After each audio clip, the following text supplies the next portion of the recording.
J'ai jamais eu le sentiment d'avoir été abandonnée et je ne pourrais pas l'expliquer avant des années, mais depuis toujours, depuis plus loin que je m'en souvienne, j'ai jamais eu le sentiment d'avoir été abandonnée.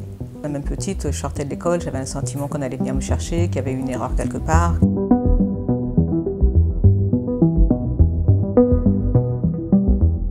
J'ai été exilée à l'âge de 4 ans.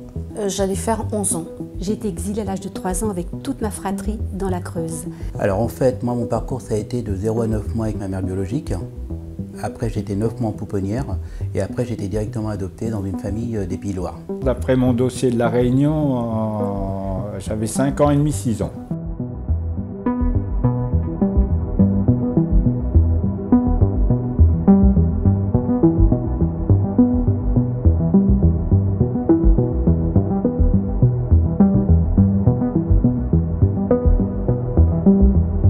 Ils m'ont dit que j'avais été abandonnée à la naissance et que le frère avec lequel j'étais, c'était mon vrai frère et c'est tout. Qu'on est là pour être adopté et que je suis orpheline de père et de mère pour accélérer justement cette adoption illégale. Mes parents adoptifs ne m'ont jamais parlé. Pour la plupart de nos parents adoptifs, c'est un sujet tabou. Il faut savoir aussi quand même qu'il y a des parents qui ont adopté des enfants et qui ne savaient pas qu'en fin de compte, ils adoptaient un enfant, entre guillemets, volé. C'est moi en fait qui leur a appris il y a quelques années, on va dire, il y a peut-être 10 ans, que je faisais partie des enfants de la Creuse et là, ça a été assez compliqué pour eux, parce que pour eux, ils ne voulaient pas, justement, pas adopter un enfant qui n'était pas adoptable. À un moment donné, on se pose la question d'où on vient, qui on est, parce que on trébuche en fait, on a beaucoup d'obstacles et on vit difficilement. J'ai jamais eu le sentiment d'avoir été abandonnée et je ne pourrais pas l'expliquer avant des années, mais depuis toujours, depuis plus loin que je m'en souvienne, j'ai jamais eu le sentiment d'avoir été abandonnée. Même petite, je sortais de l'école, j'avais un sentiment qu'on allait venir me chercher, qu'il y avait une erreur quelque part. Je ne voulais pas être adopté, je ne voulais pas avoir des contacts, d'avoir des accroches familiaux avec eux et tout. Non, je voulais rester tranquille dans mon coin. J'étais un petit peu renfermé en plus, j'étais quand même assez sauvage de ce qu'on me faisait comprendre. Et non, j'ai accepté les choses parce qu'il fallait que je les accepte, je n'avais pas le choix. C'est pas qu'est-ce que je faisais là, mais c'était qui eux.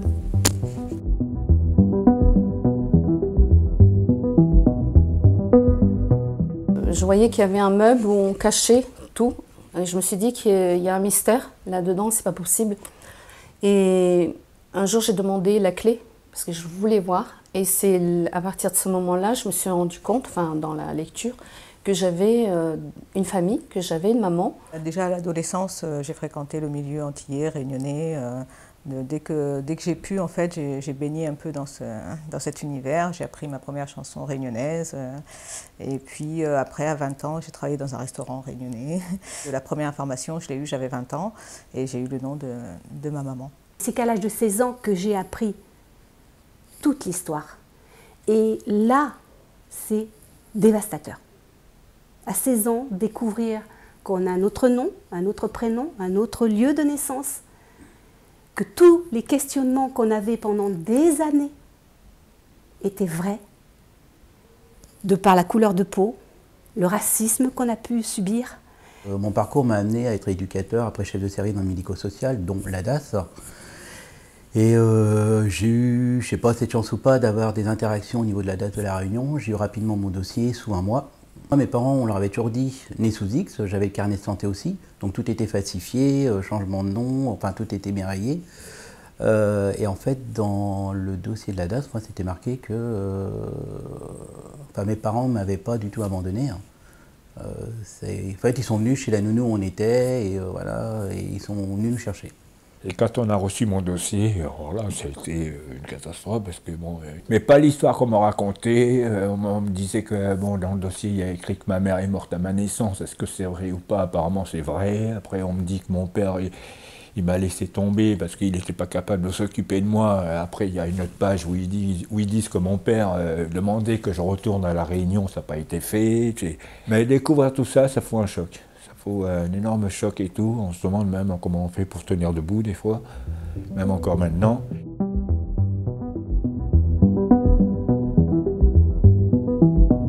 Cette reconnaissance, mais internationale.